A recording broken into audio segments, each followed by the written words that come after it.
是位於湖北的大山深處，在這連綿起伏的群山之間，我們竟發現了一處藏在絕壁上的神秘之地。一面巨大的岩壁如城牆般矗立在山谷之中，绝壁如靴，近乎垂直，高度達到了數百米，幾乎沒有任何可以立足的地方。而就在這片看似無法抵達的絕境中，卻孤懸着一座神秘的牌坊式建築。建築緊貼山體，絕壁凌空，上無見路，下臨深谷，仿佛被整座大山刻意隱藏。令人百思不解的是，這座建築為何會出現在這裡？人們又是如何將材料運到這懸崖之上的？帶着強烈的好奇心，下面就跟隨着我們的鏡頭，一起去探索這處隱藏在絕壁之中的秘密。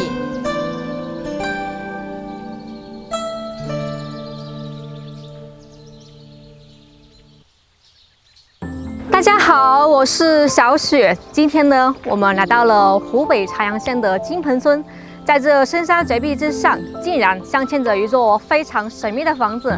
門前呢就是萬丈深淵，看起來真的是非常的驚險。據說這座房子是在清朝時期就建的，當時之所以修建這座房子，居然是因為一個奇怪的夢。那到底是怎麼回事呢？現在我們上去一探究竟。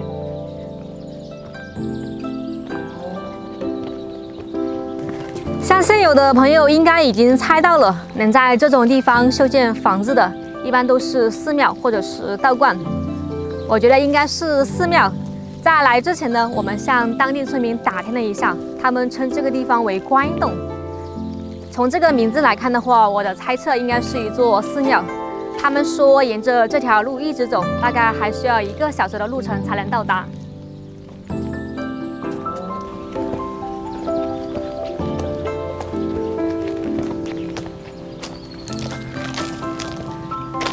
哇，大家看，這裡還有橘子，應該是附近村民種的。從這個果實的表皮來看的話，應該還沒有成熟。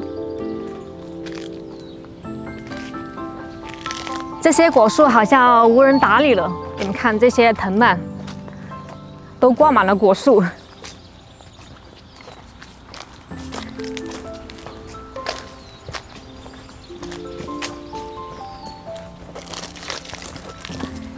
沿着这条路走過來，這路邊全是這種橘子，有的成熟都已經掉地上了，都沒人撿。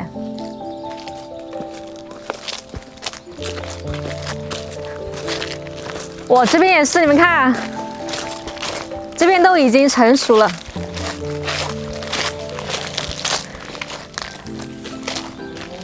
它這些橘子是沒人要還是怎麼回事？你們看，都已經黃了，都沒人摘。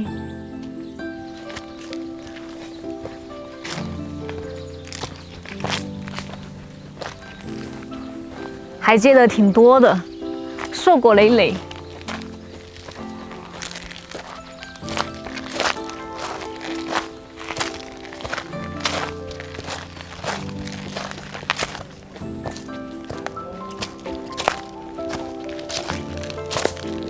走到這裡呢，發現這邊有一個岔路口。剛才底下的村民他們也說了，說看到有瓶子的話就往右邊走。這裡剛好掛着一個瓶子，我們往這裡走上去。哇，這下面的路又陡又窄的。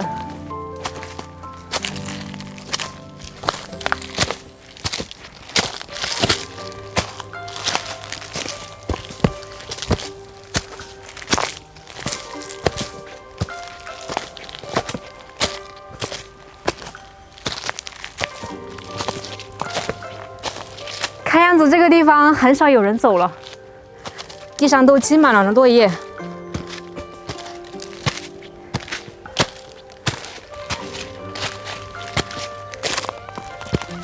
我感覺我們一直在往樹林的深處鑽，這條路和我們剛才上來的那條路相差太大了。剛才那條路能夠過一輛小車。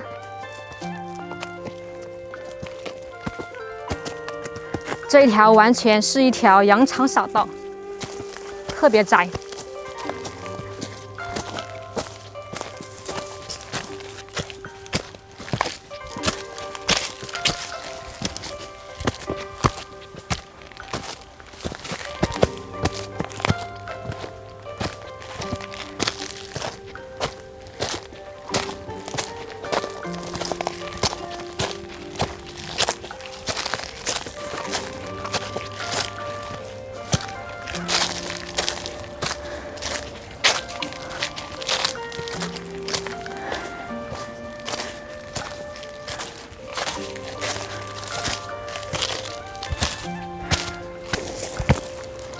鑽出這片小樹林了，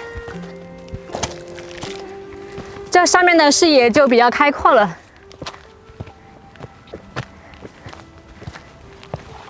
這上面呢是一些矮小的灌木，不擋視野。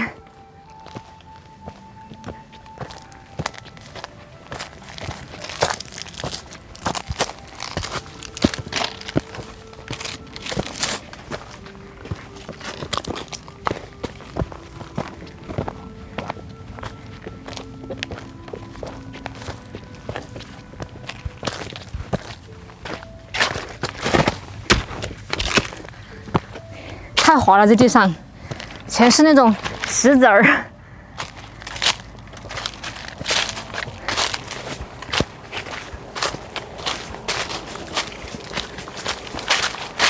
哎，这里怎么还有电線桿呀？只不過上面沒有線了。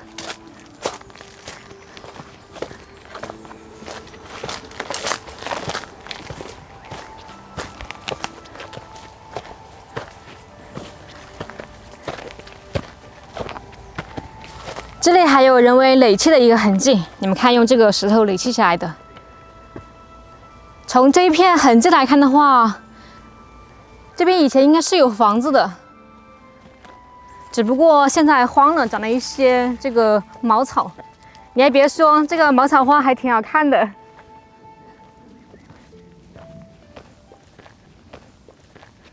這邊也有，這一大片都是。終於知道它這裡為什麼修電線桿了。你們看，這個就可以很明顯看出它這裡呢原來是一個地基。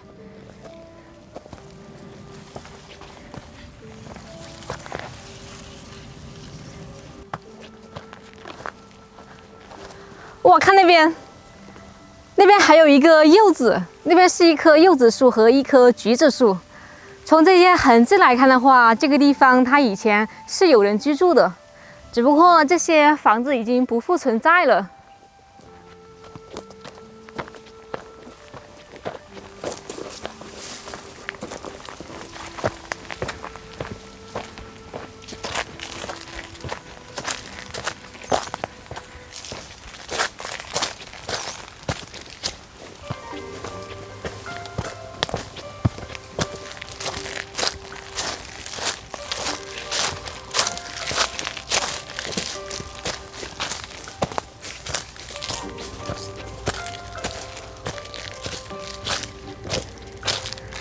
现在我們又開始往樹林裡面鑽了，看着周圍好多柴火呀！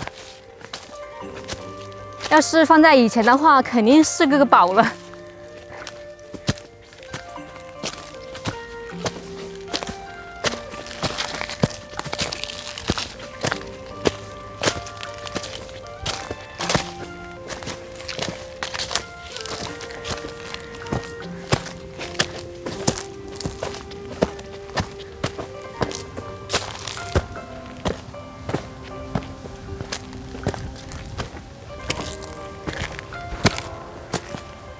这邊居然有水泥路，真的是出乎我的意料了。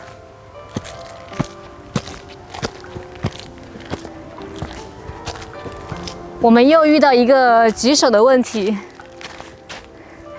這邊有兩條路，這是一個分岔路口。我覺得按我的直覺來看的話，應該是往這邊。先不管了。先走吧，我也不知道能不能通往那裡。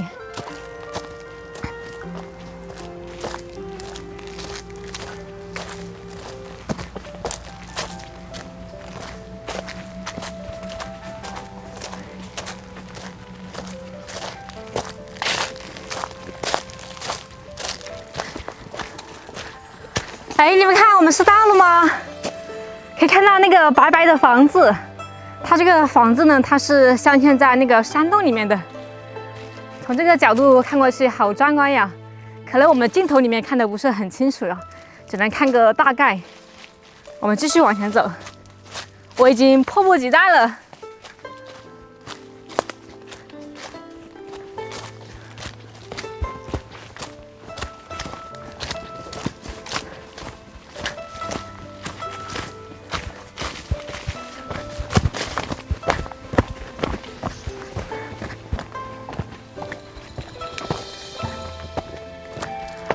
我們的視野瞬間變得空曠了起來。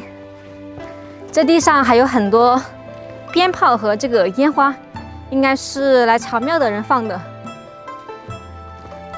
從這個角度就可以很清楚的看到那個房子了。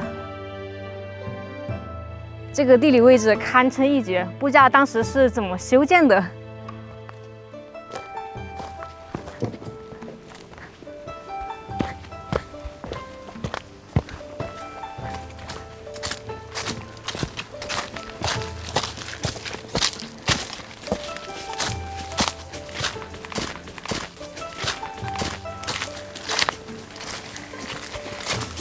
这裡有一個小房子，我感覺像是一個廁所，裡面還在不斷的滴水。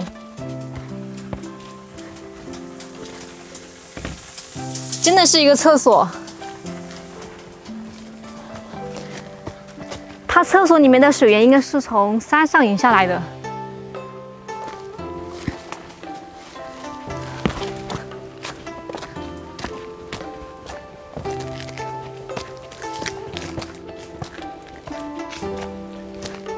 在這外面有一座土地廟，我們來看一下，裡面供奉着土地公和土地婆。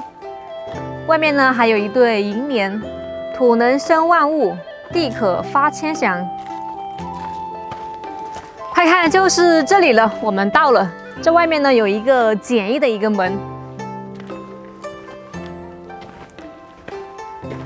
哇，這裡面有幾張凳子，還有一張桌子。這裡呢是一個灶台，用來煮飯的。這裡也是一個水壺，燒水用的。看這上面擺放的有很多廚具，還有很多調料，應該是每年的觀音菩薩的節日，他們呢會來朝廟，會來上面做飯吃。這裡還有一個天然的泉水，哇，上面還在不斷的滴水。這個水池呢是2025年9月修建的，應該是。上面還有字。這裡呢就是一個廚房了，裡面堆放着一些廚房用具。它這個廚房修建的非常的有意思，它是利用這裡的天然優勢，然後把這個廚房修建在這個崖壁上面，這樣的話那個雨也淋不進來。我們從這邊走過去，這邊砌了一面土牆。我剛才還以為這上面有電呢，沒想到它這個是一個送進器，它是一個太陽能板的，不用充電，靠陽光吸收能量。這邊牆上也有一個廟宇，不過裡面沒有供奉。這邊有2塊碑。萬古流傳，大清光緒21年，這邊是大清光緒23年。從21年算的話，距離現在的話，大概有100多年的歷史了。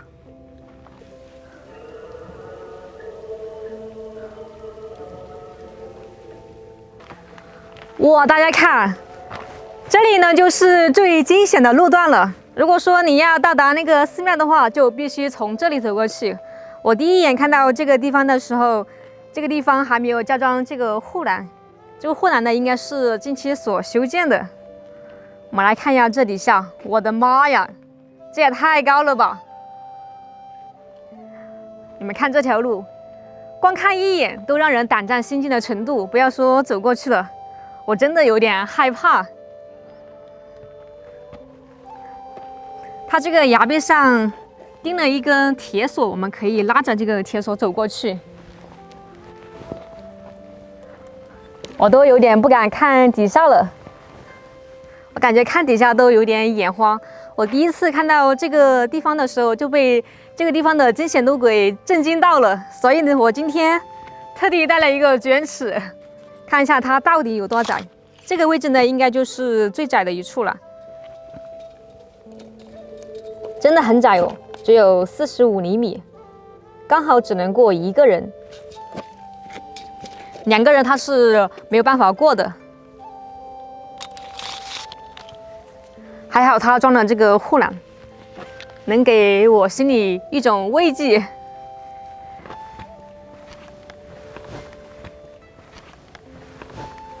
以前沒有護欄的時候，就是靠着這個鐵鏈一點一點的挪過來的。真不敢想象當時的人們。哇，我終於走過來了，懸着的心也終於落地了。我們來看一下這個，它這個大門上有字，上面寫着“觀音古洞”，還有一對銀蓮。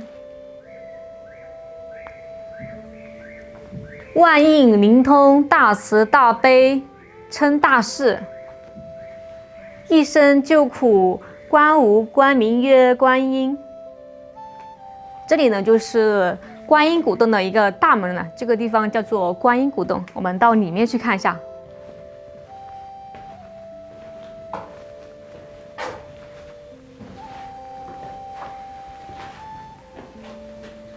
這邊呢，正中間供奉着觀世音菩薩，旁邊兩位呢是善財童子，這旁邊還供奉的有。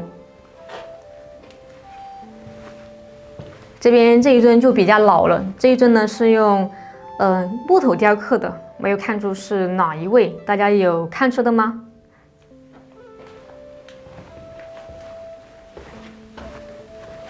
這邊這位也是觀世音菩薩，就是大家常知的送子觀音，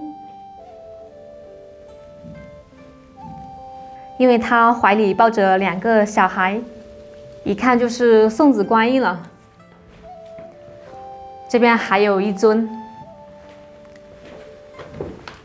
這邊也是一尊觀音，看它背後有很多手，這個呢是千手觀音。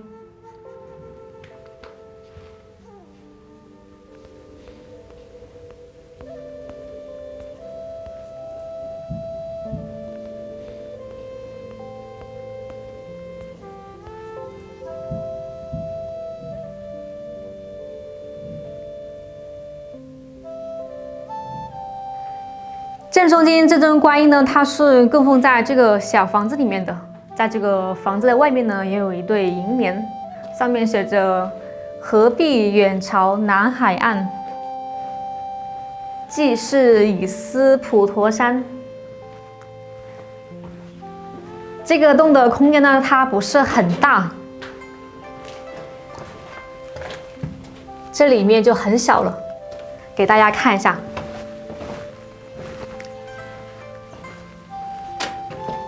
在這個洞的旁邊呢，放的有很多香，應該是供來往香客燒香用的。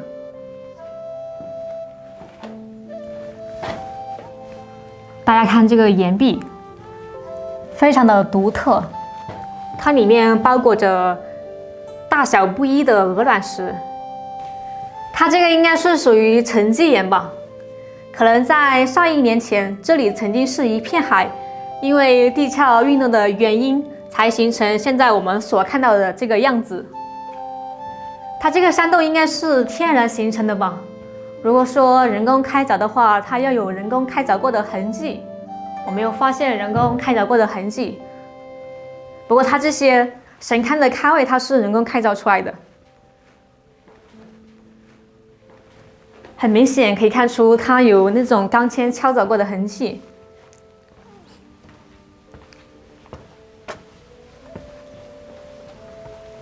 這邊修的有一個爐子，化寶爐，應該是供來往香客燒香化紙的一個地方。這裡還有一個太陽能板，連接着這個監控。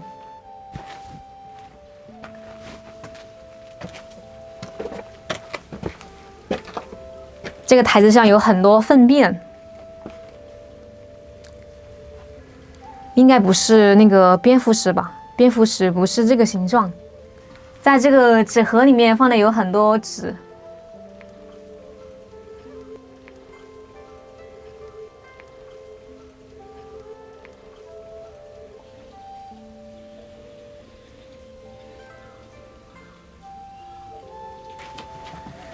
现在我們所看到的這個鐵鏈、護欄，還有這個地坪，都是近期所修建的。確實看着比以前安全多了。我們來看一下外面，站在這裡看風景真的是非常的不錯，因為這裡的地理位置比較高，可以看到遠處連綿起伏的山脈。因為這個天快黑了，看得不是很清楚啊，都是那種若隱若現的，有種朦朧的美。我們來看一下這個崖壁，看那邊。它那個崖壁上，它是有水冲刷過的痕跡，還有青苔，包括我們頭頂上也是。以此來推斷的話，如果說它在雨季的話，它可能會形成一連瀑布；如果說雨季来的話，在這裡可以看到瀑布飛瀉而下，那畫面一定非常的美麗。據資料上顯示呢，這座寺廟它是始建於1901年。剛才我們不是有講到這座寺廟的建成，它是因為一個夢嗎？在清朝的時候，有一位叫楊茂松的一位人，某一天呢，他做了一個夢，夢見此處有神靈，並且對神靈許願，發現呢非常的靈驗，然後他就發願一定要在此處建一間寺廟，後面真的建成了，這就是這座寺廟的由來。大家是不是覺得非常的神奇呢？現在天氣也不早了，天馬上就黑了，我們得抓緊趕緊下山。不然的話，等一下摸黑下山，我還是有點怕怕的。好了，今天就分享到這裡吧，我們下次再見，拜拜。